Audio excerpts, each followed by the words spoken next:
Welcome to Angels Online platform. आज हम देखने जा रहे हैं 11th मेगा टेस्ट का सॉल्यूशन नीट का। तो देखिए फर्स्ट वन सवाल हमें दे रखा है 46 नंबर का। यहाँ पे बोला है calculate the number of proton neutron and electron in the element. Okay, और एलिमेंट का सिंबल हमें दे रखा है इस तरीके से कि y89 to 31।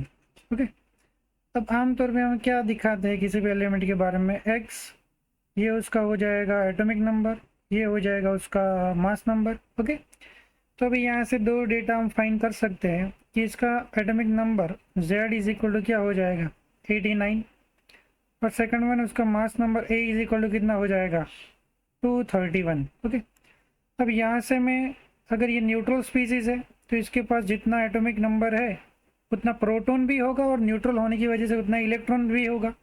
तो यहाँ से हम एक बात बोल सकते हैं कि प्रोटॉन का नंबर कितना हो जाएगा, तो प्रोटॉन हो जाएगा 89। अब इलेक्ट्रॉन भी कितना हो जाएगा, इलेक्ट्रॉन भी हो जाएगा 89। ओके, अब मुझे फाइंड करना है उसमें न्यूट्रॉन। तो एटॉमिक मास किसके बराबर हो जाता है, atomic mass is equal to proton plus neutron का नंबर। बिल्कुल, अब न्यूट्रॉन का नंबर कितना हो जाएगा, तो एटॉमिक मास में से मैं प्रोटॉन के नंबर को निकाल दूँ। एटॉमिक मास मुझे दे रखा है कितना है 231, प्रोटॉन का नंबर 89 हो जाएगा। तो अभी न्यूट्रॉन का नंबर बचेगा 142।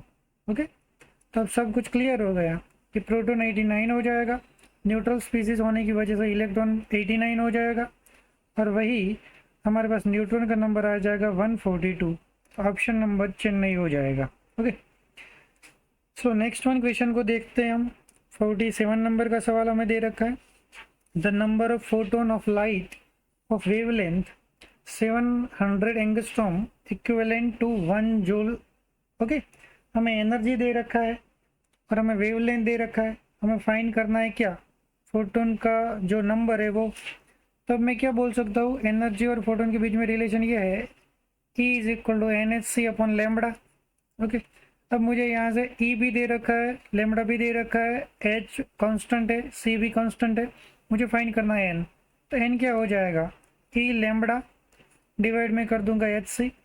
E का वैल्यू कितना दे रखा है 1 जूल, लैम्बडा 7000 एंगस्ट्रॉम यानी कि 10⁻⁻10 हो जाएगा, मीटर में कन्वर्ट कर दूंगा तो H का वैल्यू हो जाएगा 6.626 क्रॉस 10⁻34, और C का वैल्यू हमें दे हो जाएगा 3 क्रॉस 10⁻8।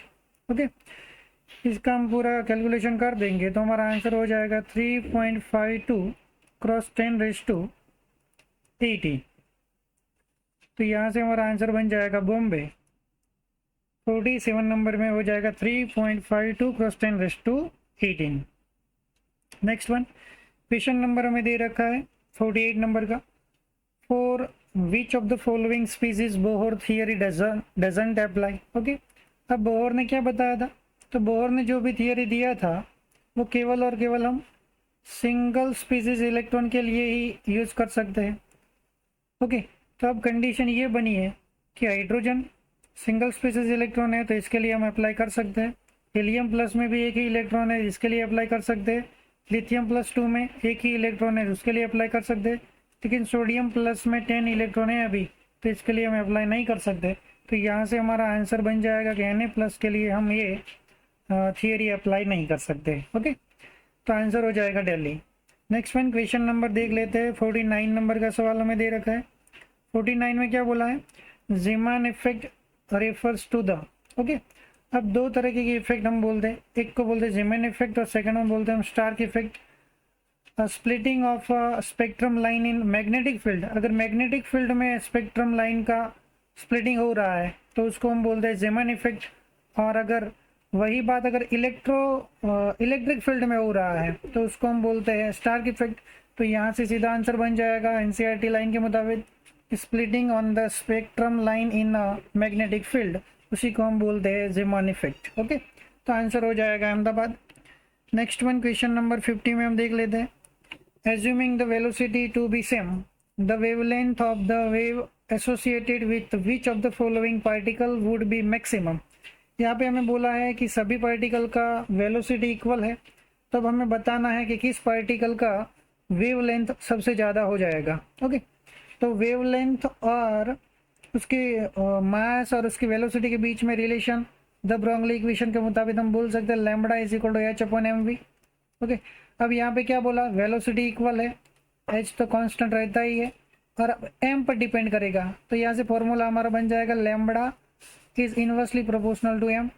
अब यहाँ से हमें फाइंड करना है कि किसका वेवलेंथ सबसे ज़्यादा हो जाएगा, तो जिसका मास कम होगा उसका वेवलेंथ सबसे ज़्यादा होगा। तो यहाँ पे जो पार्टिकल दे रखे, इलेक्ट्रॉन दिया है, प्रोटॉन दिया है, अल्फा पार्टिकल दे रखा है, ड्यूटेरियम दे रखा है, तब सबसे कम मास किसका हो जाएगा, इलेक्ट्रॉन का। तो इलेक्ट्रॉन का अगर मास कम है तो उसका वेवलेंथ मैक्सिमम हो जाएगा, तो हमारा आंसर बन जाएगा ए, इलेक्ट्रॉन का वेवलेंथ सबसे ज़्यादा हो जाएगा इन चार पार्टिकल में से। Okay, next one question number दे रखा है 51 में क्या बोला है कि भाई 2 electron occupying the same orbital are distribute by. Okay, 2 electron को अगर मुझे अलग करना है तो मैं किससे उसको अलग कर सकता हूँ, कहाँ तक मुझे जाना पड़ेगा।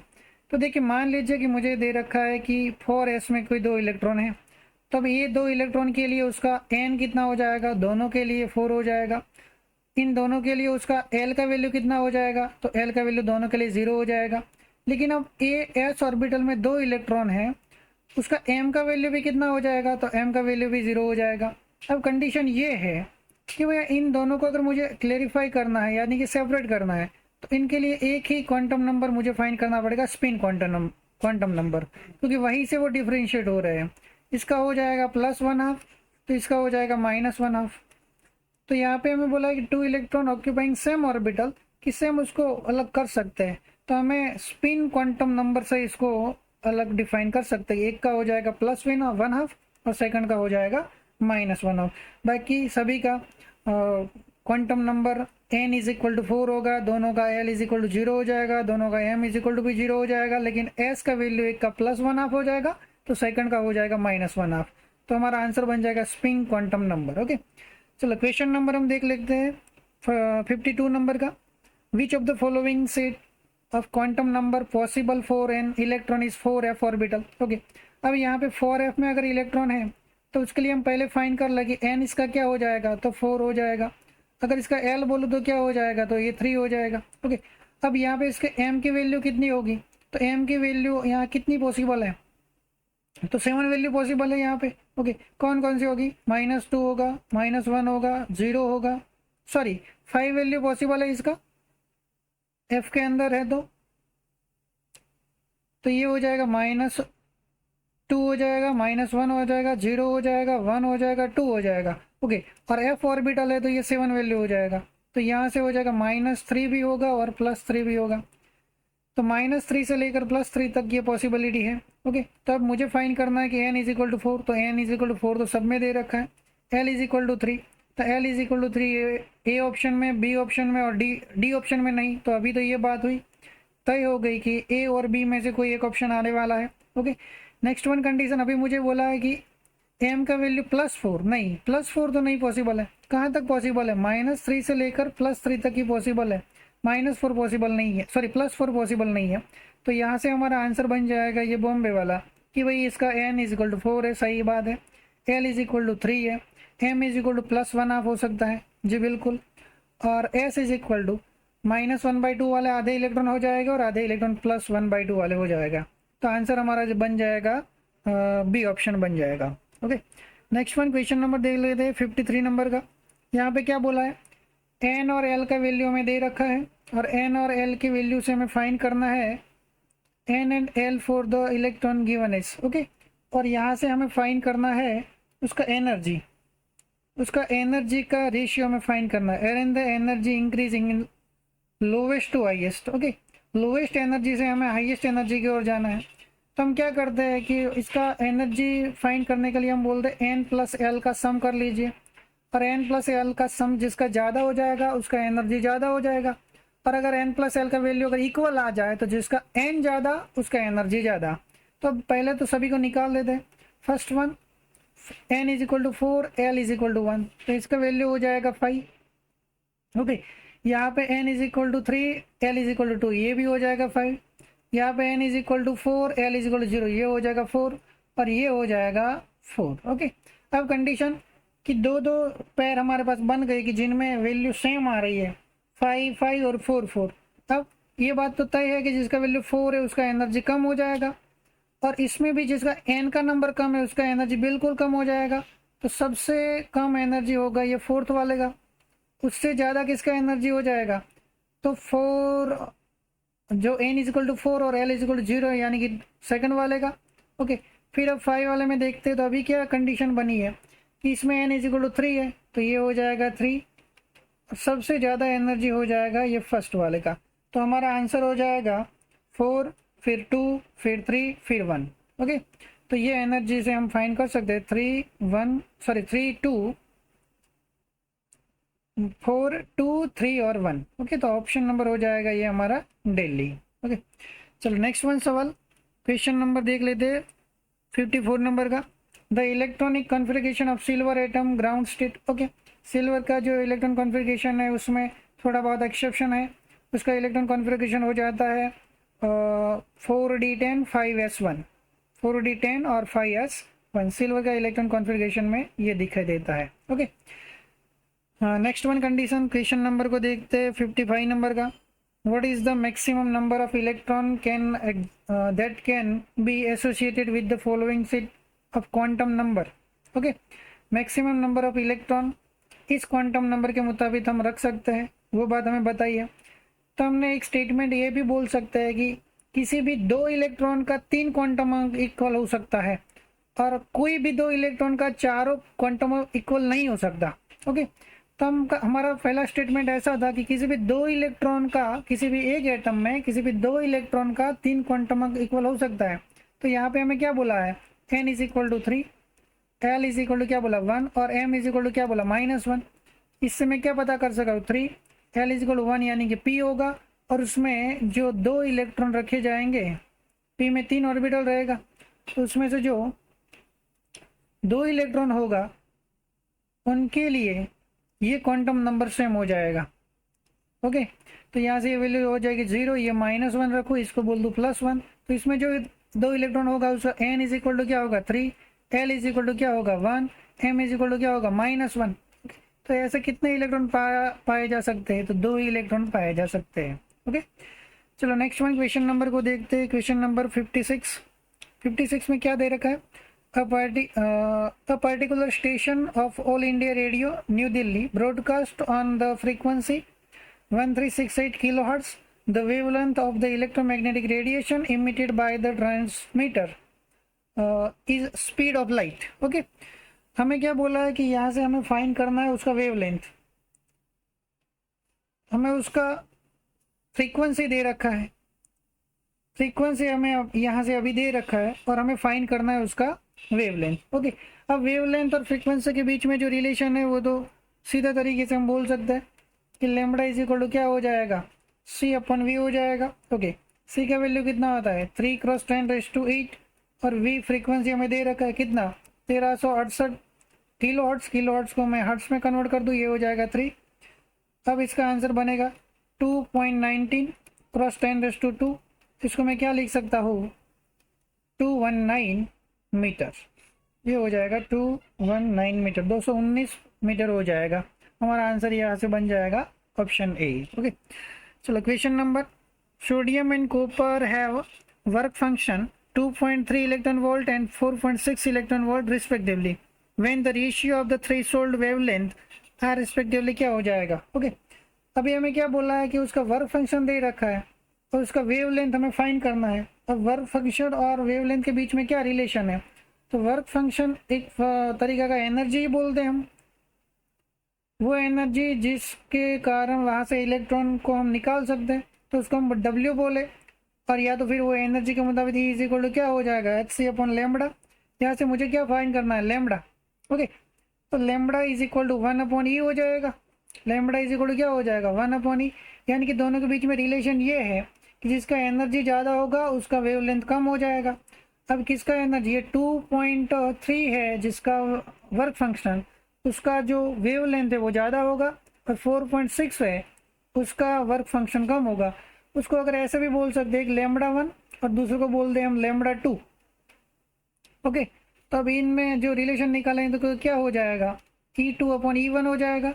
ओके, अब कंडीशन E2 कितना दे रखा है 4.6 और E1 कितना दे रखा है 2.3। रेशियो क्या आ जाएगा 2:1। ओके, तो लैम्बडा 1 2 होगा और लैम्बडा 2 है जो 1 हो जाएगा। तो आंसर हमारा बनेगा 2:1। ओके, ऑप्शन नंबर ए हो जाएगा 57 नंबर के सवाल में। चलो नेक्स्ट वन क्वेश्चन देख लेते हैं। 58 नंबर में क्या बोला है, when an electron of charge E mass m move with velocity v around the nuclear charge Ze, describe the circular orbital the potential energy of an electron। ओके, अब potential energy का सीधा फॉर्मूला है कि potential energy is equal to क्या हो जाएगा, तो potential energy is equal to हो जाएगा minus Z e square upon r, minus Z e square upon r. Okay, तो यहाँ से हमारा आंसर बन जाएगा ये minus Z e square upon r, option number B हो जाएगा पोटेंशियल एनर्जी का। चलो नेक्स्ट वन देख लेते हैं। The one electron species having ionisation energy of 54.4 electron volt is. Okay, एक इलेक्ट्रॉन है जिसका आयनाइजेशन एनर्जी 54.4 इलेक्ट्रॉन वोल्ट है, तो किस स्पीसीज का इलेक्ट्रॉन हो सकता है। तब इलेक्ट्रॉन की एनर्जी का जो फॉर्मूला है E इज इक्वल टू क्या है इलेक्ट्रॉन वोल्ट में 13.6 cross Z square upon n square. Okay, अब एन अगर एक ही इलेक्ट्रॉन है तो वो फर्स्ट ऑर्बिटल में ही होगा, तो एन इज इक्वल टू 1 हो जाएगा। अब मुझे जेड का वैल्यू अलग अलग रख के फाइंड करना है, किसका वैल्यू 54.4 आ रहा है। तो फर्स्ट वन ऑप्शन में हीलियम दे रखा है, हीलियम का एटॉमिक नंबर क्या हो जाएगा 2। तो अब मैं क्या करूँ, माइनस 13.6 क्रॉस 2 का square, okay, divide n square. N का वैल्यू तो 1 है तो यहाँ पे 1 ही रख लेते हैं।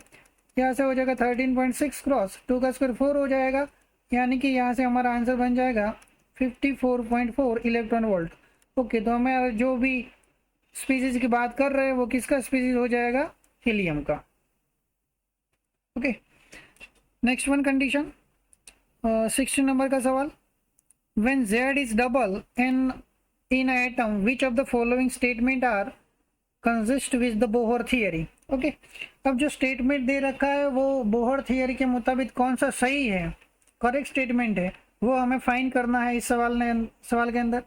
तो यहाँ पे फर्स्ट वन मुझे एनर्जी के बारे में बोला है, तो मेरे पास एनर्जी का फॉर्मूला है En इज इक्वल टू क्या हो जाएगा minus 13.6 into Z square upon n square electron volt पर एटम। जी बिल्कुल। नेक्स्ट वन मेरे को रेडियस के बारे में भी बोला है, तो मैं रेडियस का फॉर्मूला भी एक बार याद कर लेता हूँ। R n is equal to क्या हो जाएगा 0.529 n square by Z square, ये एंगस्ट्रॉम में हो जाएगा। ओके, नेक्स्ट वन वेलोसिटी के बारे में बोला है, तो मैं वेलोसिटी का फॉर्मूला भी याद कर लूँ 2.188 cross 10⁻⁶ Z upon n. Okay, और लास्ट वन में मुझे पोटेंशियल एनर्जी के बारे में भी बोला है, तो पोटेंशियल एनर्जी का फॉर्मूला अभी भी हमने याद कर रखा कि Z square upon r. Okay, अब देखिए क्या बोला है कि भाई जेड डबल करने से क्या हो जाएगा। ओके, तब देखो यहाँ पे जेड डबल करने से एनर्जी 4 गुना हो जाएगी। जी बिल्कुल। Radius, okay, second one condition में क्या, तो ये स्टेटमेंट गलत हो जाएगा। अब radius of orbital is double, orbital का रेडियस क्या डबल होगा, नहीं, वो तो जेड के इनवर्सली प्रोपोर्शनल हो जाएगा, तो ये तो गलत स्टेटमेंट हो जाएगा सेकंड वन। थर्ड में क्या बोला, velocity of electron is orbital is double.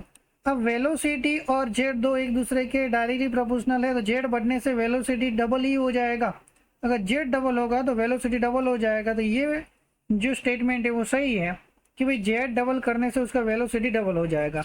और लास्ट वन चेक कर लेते, potential energy of atom is half, नहीं, ये तो गलत बात है। जेड और पोटेंशियल एनर्जी भी एक दूसरे के डायरेक्टली प्रोपोर्शनल है, तो ये बात भी गलत है। तो यहाँ से हमारा स्टेटमेंट बन जाएगा ये Chennai, velocity of electron in orbital is double. Okay, चलो नेक्स्ट वन क्वेश्चन नंबर देख लेते हैं 61 में क्या बोला है, the energy of hydrogen atom excited state is 3.4 electron volt, the angular moment of the electron.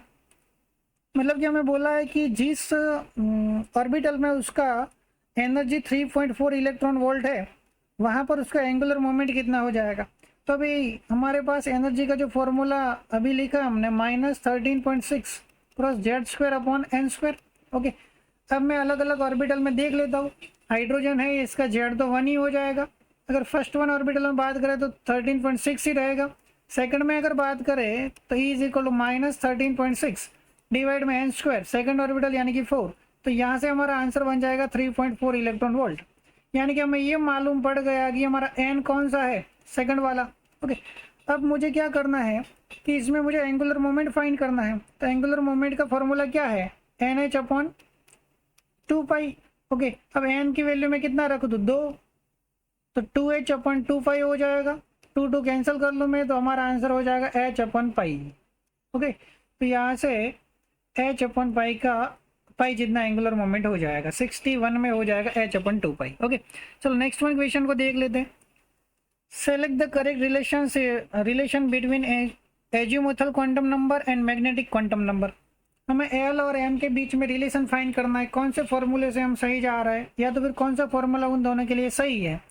तो देखिए फर्स्ट वन फॉर्मूले में अगर मैं अलग अलग वैल्यू रखूँ तो एल इज इक्वल टू क्या बोला है, m-1। अगर m का वैल्यू 1 है, -1 कर दूँ, डिवाइड कर दूँ 2, तो 1 - 1 यानी कि 0, 0/2 यानी कि 0 ही हो जाएगा। तो ये बात तो सही है कि जब m का वैल्यू 1 होता है यानी कि s के लिए केवल और केवल m का वैल्यू कितना होता है, 0, यानी कि एक ही वैल्यू है। और कब, जब s ऑर्बिटल हो जाए तब। अब सेकंड वन कंडीशन में मैं l का वैल्यू 2 के बारे में रख के देख लेता हूँ। अगर 2 रखूँ फिर -1 और फिर डिवाइड 2 कर दूँ तो अभी क्या हो जाएगा, l is equal to, okay अब देखिए m का वैल्यू 2 तो बनता नहीं है, m का वैल्यू कितना कितना होता है, या तो 1 होता है मतलब केवल 0 होगा, या फिर क्या होगा -+1 0 और -1। थर्ड में क्या हो जाएगा +2 फिर +1 फिर 0 फिर -1 और -2। मतलब ऐसे बढ़ता है कि अगर ऐसा एक वैल्यू कितनी बन सकती है, 0 होगा तो केवल और केवल 1, -1 0 और +1 होगा तो कितना 3, -2 -1 0 +1 +2 होगा तो कितना हो जाएगा 5, -3 -2 -1 0 1 2 3 तो कितना हो जाएगा, ये 7 हो जाएगा। ओके, तो अब ये वैल्यू मुझे रखना है, 2 रखने का कोई मतलब नहीं है, तो यहाँ पे क्या रख दूंगा मैं 3। तो ये क्या हो जाएगा l इज इक्वल टू 3 - 2 यानी कि 2/2। तो यहाँ से l इज इक्वल टू कितना आ जाएगा 1। तो सही बात है कि जब हमारे पास p ऑर्बिटल होता है तो उसके पास ये 3 ऑर्बिटल है। ओके, तो यहाँ से इसका वैल्यू कितना होगा 0, इसका -1, एक का +1, तो कितना बना 3। 3 किसका बना, p का। तो ये सही जा रहा है फॉर्मूला हमारा। आगे एक बार आप दूसरे एग्जांपल से भी सॉल्व कर सकते हैं, लेकिन ये हमारा आंसर हो जाएगा l is equal to m-1/2, जो रिलेशन दिखाता है l और m के बीच में। ओके, चलो नेक्स्ट वन क्वेश्चन नंबर 63 को देख लेते हैं हम। 63 में क्या बोला है, the orbital diagram in which both the Pauli's exclusion principle and Hund rule are valid। Okay, कौन सा जो डायग्राम दिखाया है उसमें दोनों का जो बोला है वो पालन नहीं हो रहा है। तो अभी कंडीशन क्या है कि भैया इस कंडीशन में चलो एक इलेक्ट्रॉन दो इलेक्ट्रॉन दोनों का स्पिन एक दूसरे से उल्टा ठीक ठाक है। यहाँ पे तीनों के तीन इलेक्ट्रॉन पहले कौन से है, तो अनपेड है। तो ये बात भी सही है, अनपेड होते हैं पहले फिर पेयरिंग होना शुरू हो जाता है। ओके, यहाँ पे अभी क्या है, तो यहाँ पर तो पालन हो रहा है, ठीक ठाक हो रहा है। ओके, सेकंड वन कंडीशन में क्या बोला है, 2 इलेक्ट्रॉन पर हो गए इसमें, फिर बाद में पहले अनपेड होगा फिर पेयरिंग शुरू हुई। ओके, ये भी सही जा रहा है। इसमें क्या हुआ है कि इलेक्ट्रॉन एनर्जी के मुताबिक नहीं, मतलब एनर्जी के मुताबिक भरे हैं, लेकिन यहाँ पे कंडीशन ये है कि एक ऑर्बिटल अभी खाली है और फिर से पेयरिंग होना शुरू हो गया। ओके, तो ये हमारे वो रूल्स का पालन नहीं कर रहा है। ओके, और थर्ड वन कंडीशन में क्या बोला है कि अभी ये एक का पालन कर रहा है, यानी कि दोनों का स्पिन तो एक दूसरे से उल्टा है, तो वो बात तो सही है। ओके, अब लास्ट वन कंडीशन में कि यहाँ पे स्पिन भी एक ही तरफ है, तो ये भी ठीक ठाक नहीं है, और इलेक्ट्रॉन यहाँ पे अभी बाकी है भरना और फिर भी यहाँ पेयरिंग होना शुरू हो गया। तो यहाँ पे दोनों रूल का जो है कंडीशन का फॉलो नहीं कर रहा है। ओके, तो इसीलिए इसका आंसर हो जाएगा ए दिल्ली वाला। चलो क्वेश्चन नंबर देख लेते हैं 64। 64 में क्या दे रखा है, uncertainty in position of electron moving with velocity 3 × 10⁴ centimetre by second accurate up to 0.001% will be। अब अनसर्टिनिटी एक्सप्रेशन में h इज इक्वल टू 6.626 × 10⁻⁻27 का यूज़ करना है। ओके, ये हमें चीज़ दे रखा है। अब मुझे हाइजेनबर्ग प्रिंसिपल का जो फॉर्मूला है वो याद है, तो मैं यहाँ पे लिख देता हूँ पहले। Delta x into delta p greater than and equal to h/4 हो जाएगा। अब क्या है कि मुझे डेल्टा v का वैल्यू दे रखा है, यहाँ पे क्या बोला, वेलोसिटी का वैल्यू दे रखा है और उसकी एक्यूरेटी का परसेंटेज दे रखा है। तो पहले तो मैं क्या करूँ कि वेलोसिटी का रियल नंबर निकाल दूँ डेल्टा v परसेंटेज से। तो delta v is equal to क्या हो जाएगा, डेल्टा v का वैल्यू कितना है 3 × 10⁻⁴। कितनी एक्यूरेसी हम उसको फाइंड कर रहे हैं 0.01% से, तो डिवाइड कर दूंगा क्या 100। तो यहाँ से डेल्टा v का वैल्यू कितना आ रहा है 0.3 सेंटीमीटर बाय सेकंड। ओके, अब क्या फाइंड करना है मुझे डेल्टा x। तो अब क्या करूँ मैं, डेल्टा p को डेल्टा v के कंडीशन में ले जाऊँ। तो delta x into m into क्या हो जाएगा delta v greater than in equal to h/4। Okay, अब मुझे फाइंड करना है डेल्टा x। ओके, तो delta x is equal to क्या हो जाएगा, delta x is equal to, delta x का फॉर्मूला हम लिखे। Okay, delta x is equal to h/, यहाँ से हो जाएगा 4πm डेल्टा v। ओके, अब इसका वैल्यू हम यहाँ पर पुट कर लेते हैं। h का वैल्यू कितना है 6.626 × 10⁻⁻34। 4 पाई का वैल्यू हो जाएगा 3.14 क्रॉस m हमें दे रखा है 9.1 × 10⁻28। ओके, और फिर डेल्टा v का वैल्यू हमें मालूम पड़ा यहाँ से कि डेल्टा v का वैल्यू हो जाएगा यहाँ से 0.3। ओके, और इन सभी का अगर हम कैलकुलेशन करें तो हमारे पास डेल्टा x का वैल्यू आ रहा है, delta x is equal to हो जाएगा 1.92 सेंटीमीटर। ओके, तो यहाँ से हमारा आंसर बन जाएगा, यहाँ से हमारा आंसर ये बन जाएगा 1.9092। ओके, ओके, तो ऑप्शन में दे रखा है 1.93, तो ये सिलेक्ट कर लेंगे हम। ओके, चलो नेक्स्ट वन क्वेश्चन को देखते हैं। क्वेश्चन नंबर 65 में 3 element x y z having atomic number 80, 18, 19 और 20 दे रखा है और पूछा है how many electron are present in M shell of this element. Okay, तो मैं पहले सभी का इलेक्ट्रॉन कॉन्फ़िगरेशन लिखूँ। मान लीजिए कि जिसका एटॉमिक नंबर 18 है, इसका इलेक्ट्रॉन कॉन्फ़िगरेशन क्या हो जाएगा 1s2, 2s2, 2p6, 3s2, 3p6।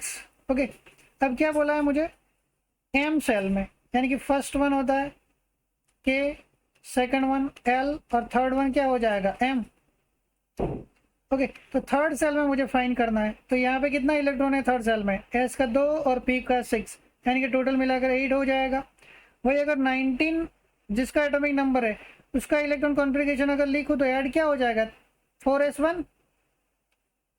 Okay, तो यहाँ से क्या इसमें कोई फर्क पड़ने वाला है नहीं, तो सभी में कितना कितना इलेक्ट्रॉन रहेगा 8, 8 और 8। तो आंसर हमारा यहाँ से बन जाएगा चेन्नई, 65 में चेन्नई हो जाएगा। ओके, चलो नेक्स्ट वन क्वेश्चन नंबर देख लेते हैं 66 में क्या दे रखा है कि match the column 1 with column 2। अब फॉस्फोरस बोला है, क्रोमियम, आयन और सिलिकॉन, इन सभी के में कितने कितने अनपेड इलेक्ट्रॉन है वो हमें फाइंड करना है। तो अभी देखिए अगर फॉस्फोरस के इलेक्ट्रॉन कॉन्फ़िगरेशन की बात करें तो फॉस्फोरस के इलेक्ट्रॉन कॉन्फ़िगरेशन में p3 हो जाएगा, तो उसमें कितना अनपेड इलेक्ट्रॉन हो जाएगा 3। वो हमें इलेक्ट्रॉन कॉन्फ़िगरेशन से मालूम है सभी, ये सभी चीज़ें। तो देखिए कि फॉस्फोरस का इलेक्ट्रॉन कॉन्फ़िगरेशन में p3 हो जाएगा, तो इसमें 3 अनपेड इलेक्ट्रॉन हो जाएगा। क्रोमियम का इलेक्ट्रॉन कॉन्फ़िगरेशन अगर बात करें तो ये होता है 4s1 3d5। तो इसमें कितना इलेक्ट्रॉन अनपेड हो जाएगा, 6 इलेक्ट्रॉन अनपेड हो जाएगा। ओके, वही अगर बात करें हम Fe के तो इसका इलेक्ट्रॉन कॉन्फ़िगरेशन हो जाएगा 4s2 3d6। तब इसमें अनपेड इलेक्ट्रॉन केवल और केवल कितने हैं, तो 4 ही बचे हैं।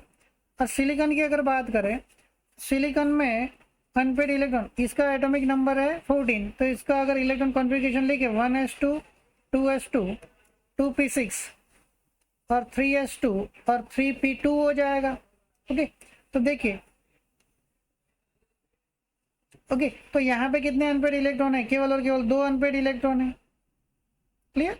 तो यहाँ से अब देखें तो यहाँ पे फास्फोरस में 3 इलेक्ट्रॉन अनपेड है, क्रोमियम में 6 इलेक्ट्रॉन अनपेड है, Fe में 4 इलेक्ट्रॉन अनपेड है और सिलिकॉन में केवल 2 इलेक्ट्रॉन अनपेड है। तो मुझे ये फाइंड कर लेना है।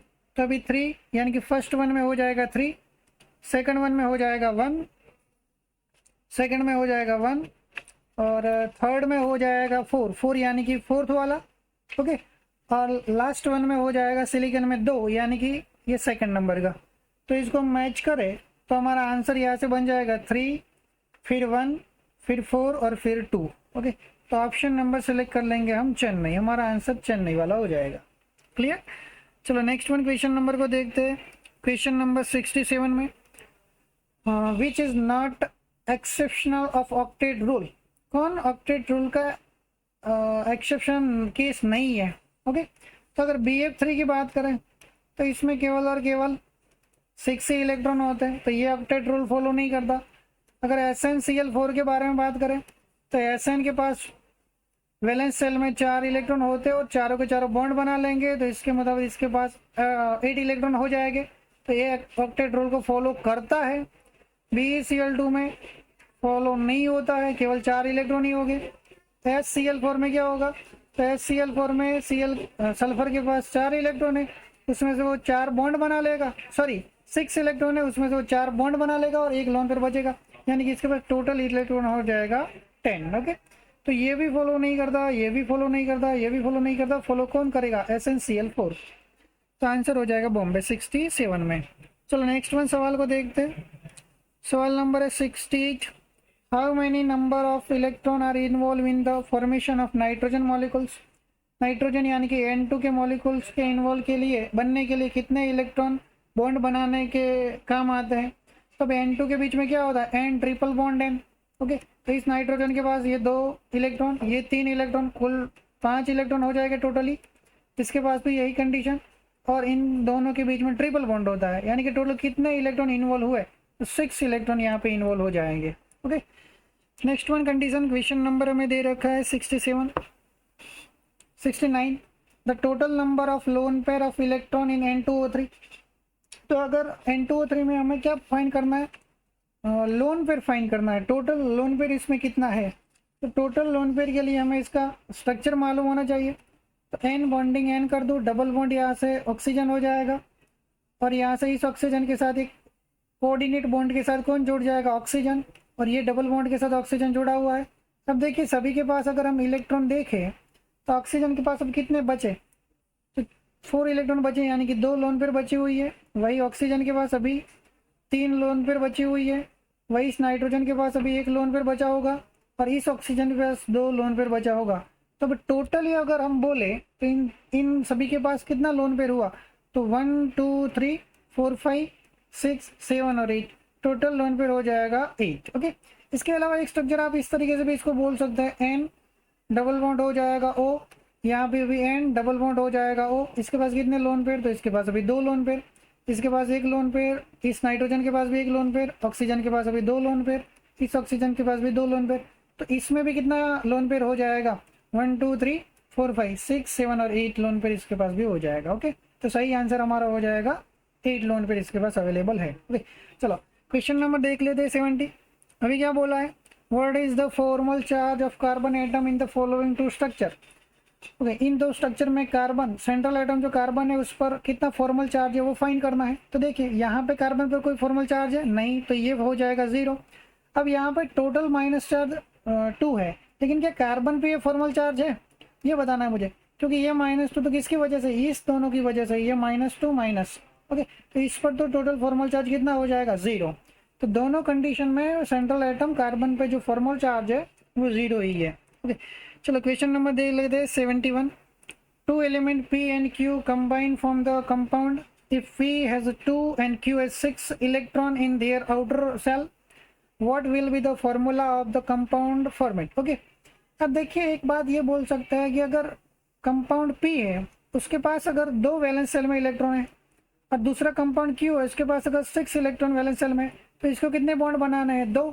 इसको भी कितना बॉन्ड बनाना है, 2।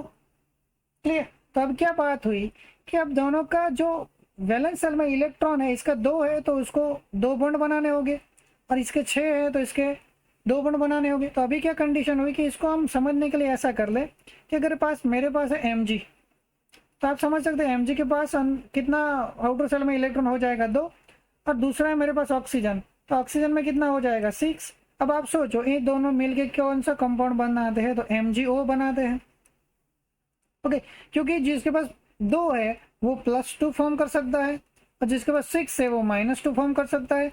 तो हम जो 9th और 10th में पढ़ कर आ रहा है कि अगर दोनों का जो चार्ज इक्वल हो रहा है तो दोनों का जो नंबर है वो भी इक्वल हो जाएगा, तो यहाँ से हो जाएगा कंपाउंड कौन सा, PQ। ओके, तो ये आंसर मिलेगा हमारा अहमदाबाद।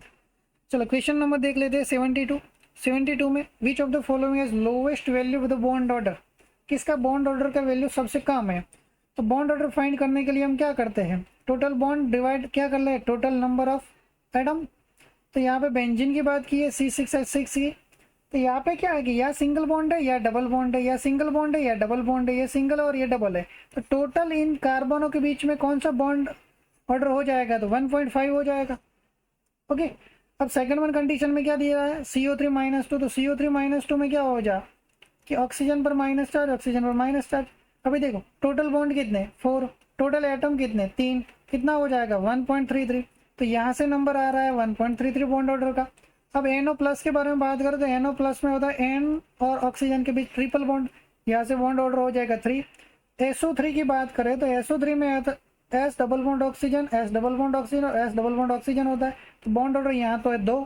तो सबसे कम तो किस में नजर आया हमें, सबसे कम नजर आ रहा है CO3-2 में, इसमें सबसे कम है 1.33 बॉन्ड ऑर्डर इसका हो जाएगा।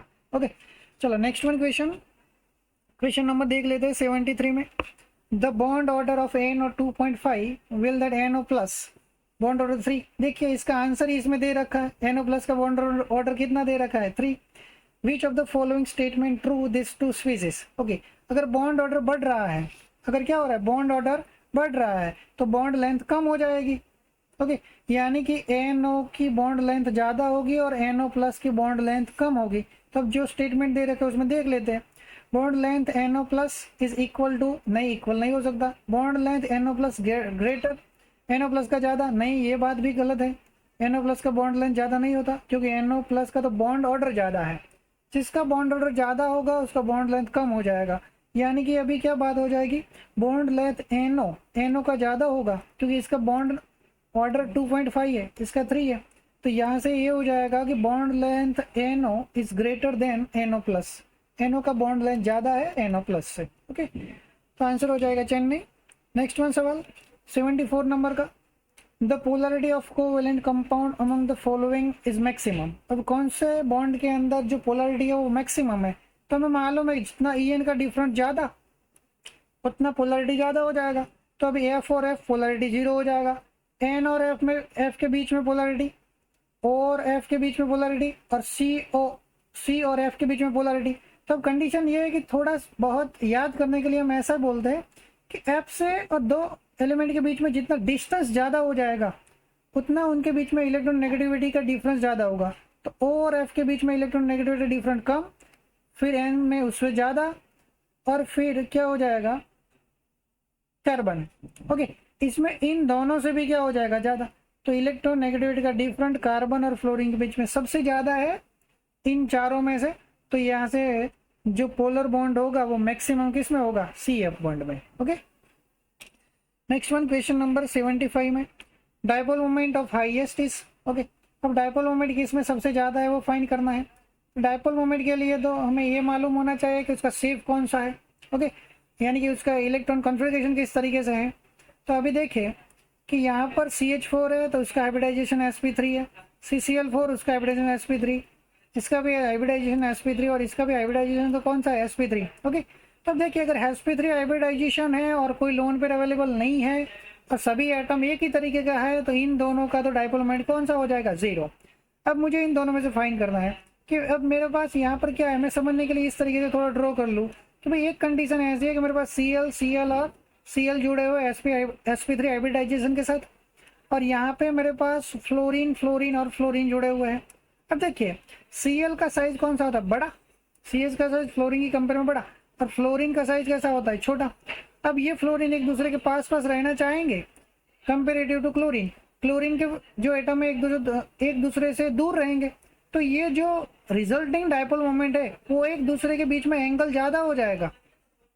ओके, क्योंकि कार्बन के कंपेयर में क्लोरीन का इलेक्ट्रोनेगेटिविटी ज़्यादा है तो इलेक्ट्रॉन इस तरफ खींचेंगे, लेकिन इन सभी के बीच में जो एंगल है वो ज़्यादा हो जाएगा। भाई अगर फ्लोरीन का साइज कम है तो ये जो एंगल है वो कम हो जाएगा, अगर एंगल कम है तो उनका रिजल्टिंग जो फोर्स है वो ज़्यादा हो जाएगा।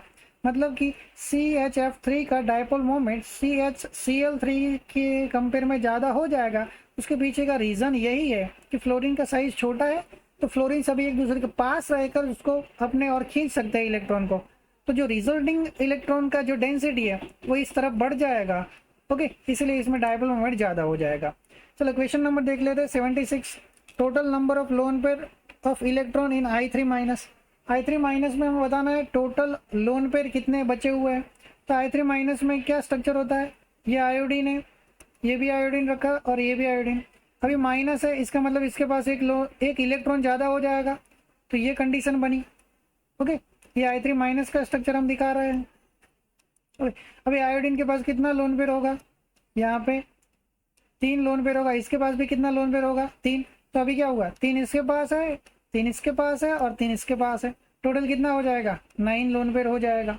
ओके, चलो नेक्स्ट वन क्वेश्चन नंबर 77 को देख लेते हैं। 77 में क्या बोला है, विच one of the following is correct set. Okay, अभी क्या बोला है, इसमें से कौन सा सेट है वो करेक्ट हो रहा है, तो वो फाइंड करना है। H2O उसका हाइब्रिडाइजेशन sp3 और एंगुलर शेप, जी सही बात है, यही बात तो सही है भैया कि H2O होता है उसका हाइब्रिडाइजेशन sp3 हो जाएगा। ओके, अब हाइब्रिडाइजेशन के बारे में ज़्यादा बोलने की आवश्यकता नहीं है। इसके बाद 2 सिग्मा बॉन्ड है, ये 1 और 2 और 2 लोन पेयर है, तो total sigma plus lone pair में कर दूंगा तो नंबर मेरा हो जाएगा 2 + 2 यानी कि 4 यानी कि कौन सा हाइब्रिडाइजेशन sp3। और अगर sp3 हाइब्रिडाइजेशन है उसका जोमेट्री हो जाएगा टेट्राहेड्रल, लेकिन मुझे तो शेप बोला है, तो शेप तो कौन सा हो जाएगा, एंगुलर, क्योंकि H2O का शेप तो हम क्या बोलते हैं, एंगुलर, यानी कि वी शेप बोलते हैं इस तरीके से। ओके, तो हमारा ये ऑप्शन सही है। ओके, तो आंसर ए ही हो जाएगा। नेक्स्ट वन कंडीशन में हम जाते हैं आगे क्वेश्चन नंबर 78 के। The maximum number of 90 degree angle between the bond pair of electron observe. इस हाइब्रिडाइजेशन में 90 डिग्री के एंगल सबसे ज़्यादा हो जाते हैं, तो सभी के स्ट्रक्चर बना के हमें देखना पड़ेगा। पर sp3d2 है तो वो ऑक्टाहेड्रल हो जाएगा। ऑक्टाहेड्रल में क्या होता है, मान लीजिए सेंट्रल एटम A है तो उसके पास इस तरीके से एटम जुड़े होंगे बी और सभी भी, तो इन सभी के बीच में एंगल कितना 90 का, यहाँ भी कितना 90 का, यहाँ भी एंगल कितना 90 का, यहाँ भी एंगल कितना हो 90 का। ये प्लेन में जो भी बॉन्ड है उनका एक्सियल बॉन्ड के साथ भी एंगल कितना हो जाएगा 90 का, यानी कि यहाँ पर सभी तरीके के बॉन्ड कितने एंगल के हो जाएंगे 90 एंगल के हो जाएंगे। ओके, तो sp3d2 हाइब्रिडाइजेशन में जो बॉन्ड है 90 एंगल के वो सबसे ज़्यादा हो जाएंगे कंपेरेटिव टू अदर। ओके, चलो नेक्स्ट वन में देख लेते हैं। The most stable shape of ClF3 is show. कौन सा जो ClF3 के लिए बढ़िया सूटेबल है और स्टेबल रह सकता है। तो अब एक बात जानते हैं कि अगर पेंटागोनल बायोपिरामिडल है तो उसमें जो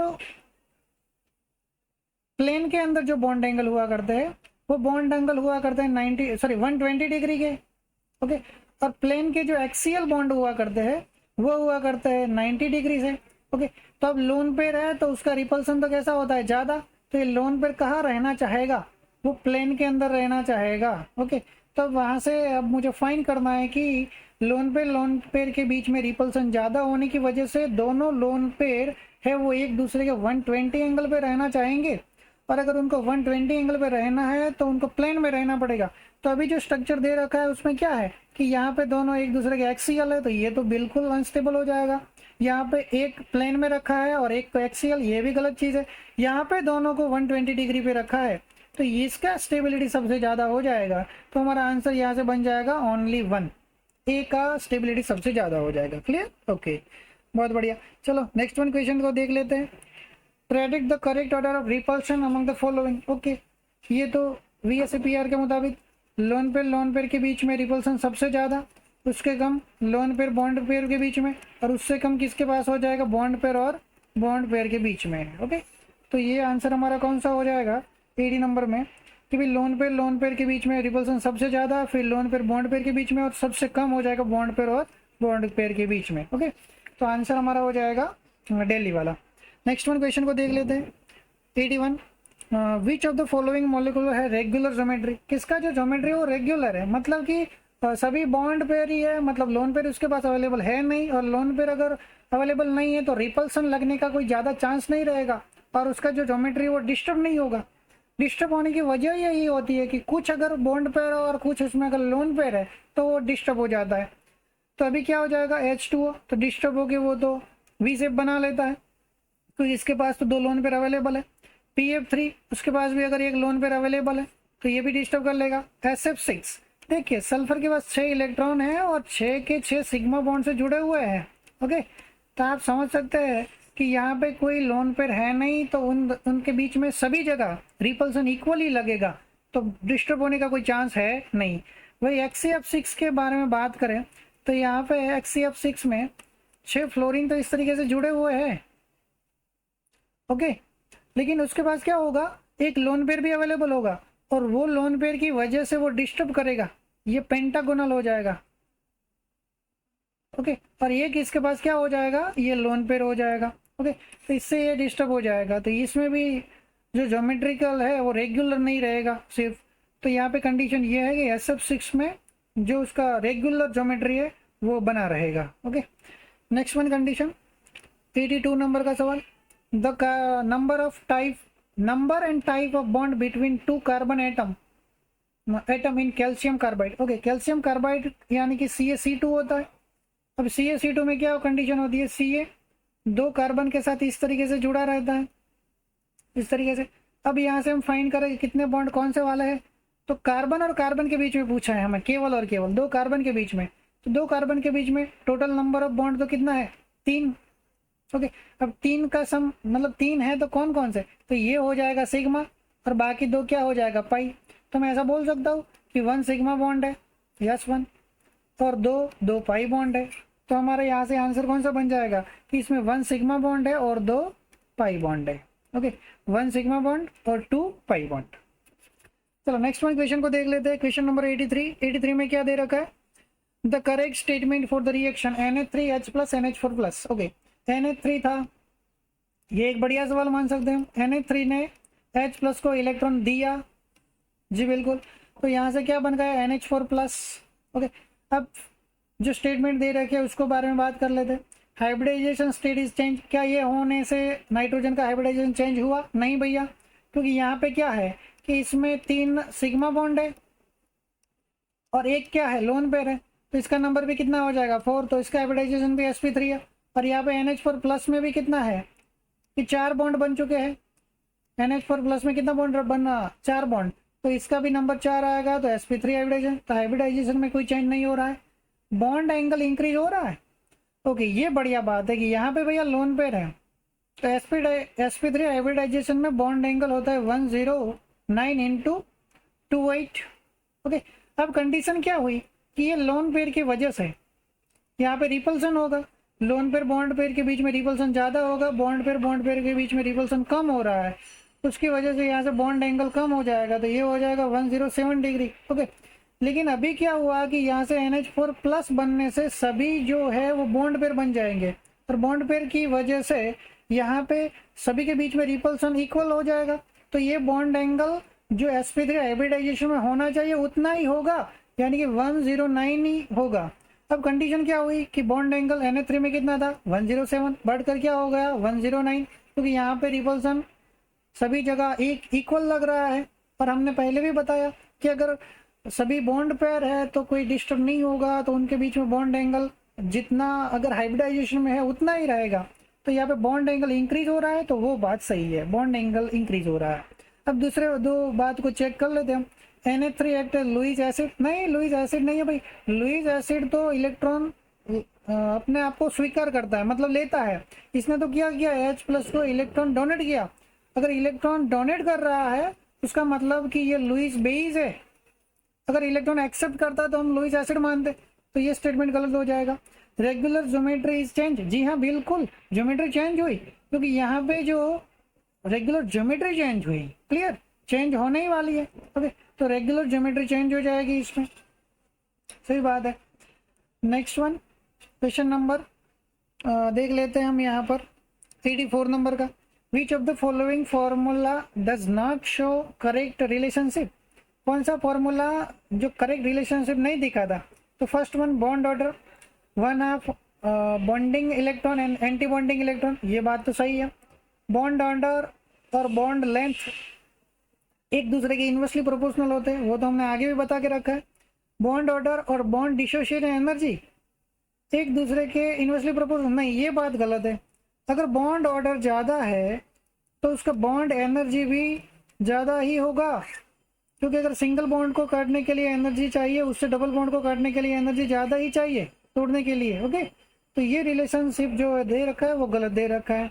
और लास्ट में बॉन्डिंग में इलेक्ट्रॉन है, उससे एंटी बॉन्डिंग में कम है, तो बॉन्ड ऑर्डर पॉजिटिव मिलेगा, वो बात भी सही है।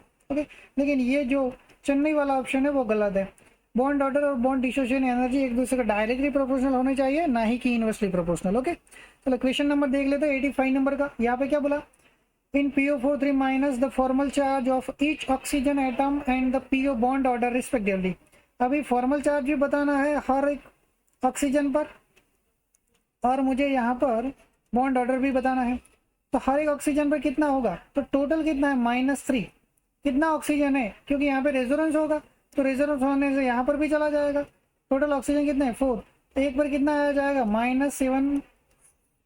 -0.75। ओके, अब बॉन्ड ऑर्डर फाइंड करना है, कितने बॉन्ड है टोटल मिलाकर 1 2 3 4 और 5, टोटल एटम कितना रखे 4, तो यहाँ से आंसर हो जाएगा 1.25। तो हमारा जो बोला है कि फॉर्मल चार्ज तो -0.75 हो जाएगा, और बोला है बॉन्ड ऑर्डर वो हो जाएगा 1.25। ओके, चलो क्वेश्चन नंबर को आगे देख लेते हैं 86 नंबर का। The pair of species with the same bond order, किसका बॉन्ड ऑर्डर इक्वल है वो बताना है।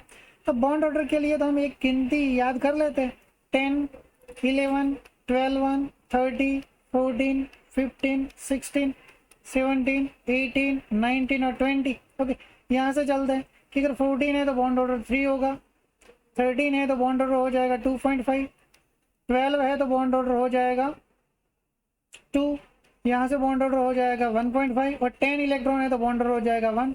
भाई उस तरफ चला तो भी कटेगा 2.5, 16 में हो जाएगा 2, 17 में हो जाएगा 1.5, 18 में हो जाएगा 1, 19 में हो जाएगा 0.5 और 20 में भी हो जाएगा 0। ओके, अब कंडीशन क्या रखी है, तो मैं इलेक्ट्रॉन गिन लूँ इसमें। O2 माइनस में कितना इलेक्ट्रॉन है, तो O2 में होता है 16, और यहाँ से 2 ऐड कर दूँ तो ये हो जाएगा 18। B2 में कितना इलेक्ट्रॉन होता है 10, तो 10 में बॉन्ड ऑर्डर कितना 1, और 18 में भी कितना 1। तो ये आंसर हमारा बन गया कि O2 -2 में और B2 में बॉन्ड ऑर्डर कैसा हो जाएगा, सेम हो जाएगा। ओके, चलो आंसर हो जाएगा ये। नेक्स्ट वन सवाल को देखते हैं। Orthonitrophenol is more volatile than paranitrophenol. Okay, सही बात है कि भाई ऑर्थोनाइट्रोफिनॉल वो ज़्यादा वोलेटाइल है कंपेरेटिव टू पैरानाइट्रोफिनॉल। तो ऑर्थोनाइट्रोफिनॉल का स्ट्रक्चर कुछ इस तरीके से हो जाता है, ये वो ऑर्थोनाइट्रोफिनॉल में क्या होता है कि ऑक्सीजन और हाइड्रोजन के बीच यहाँ पे हाइड्रोजन बॉन्ड बन जाता है। कौन सा hydrogen bond, intramolecular hydrogen bond.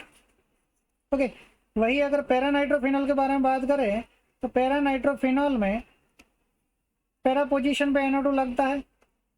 तो अब कंडीशन क्या हुई कि इसका दूसरे पैरानाइट्रोफिनॉल के साथ हाइड्रोजन बॉन्ड बनेगा, अपने से तो बनने वाला नहीं है क्योंकि इनके बीच में दूरियां ज़्यादा हो गई है।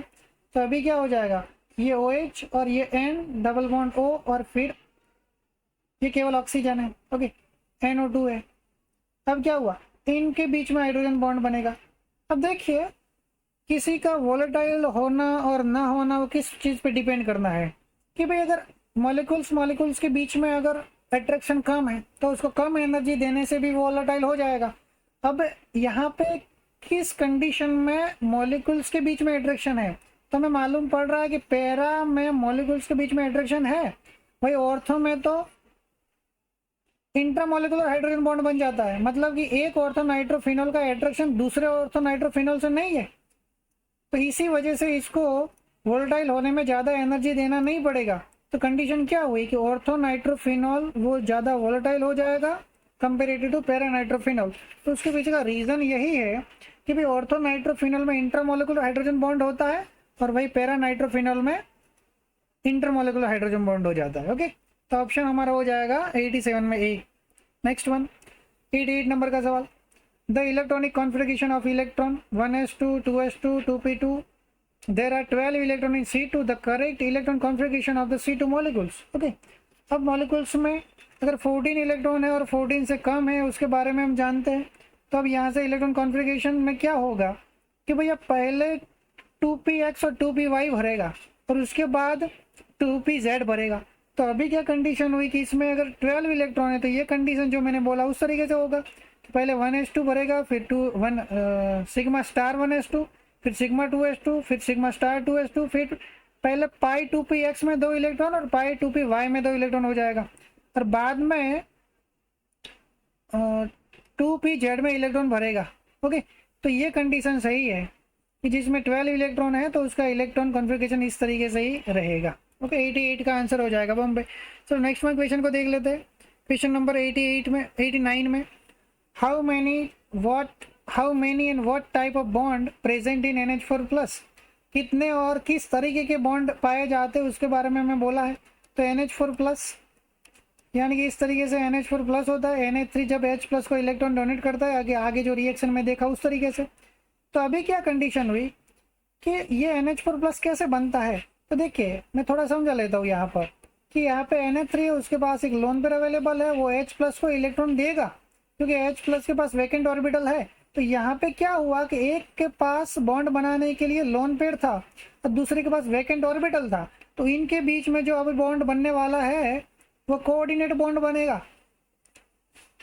ओके, तो यहाँ पे क्या हुआ कि NH4 प्लस में एक कोऑर्डिनेट बॉन्ड है और बाकी के 3 जो कोवेलेंट बॉन्ड है, तो 3 कोवेलेंट बॉन्ड हो जाएगा और एक कोऑर्डिनेट बॉन्ड हो जाएगा। तो आंसर हो जाएगा दिल्ली वाला। Next one question number 19, last one सवाल है हमारा। In which one of the following species has central atom of different hybridization state than other. दूसरे 3 के मुकाबले किस में उसका हाइब्रिडाइजेशन डिफरेंट पाया जा रहा है वो देखना है हमें। SiH4 के बारे में हम बताएं तो SiH4 का हाइब्रिडाइजेशन हो जाएगा sp3।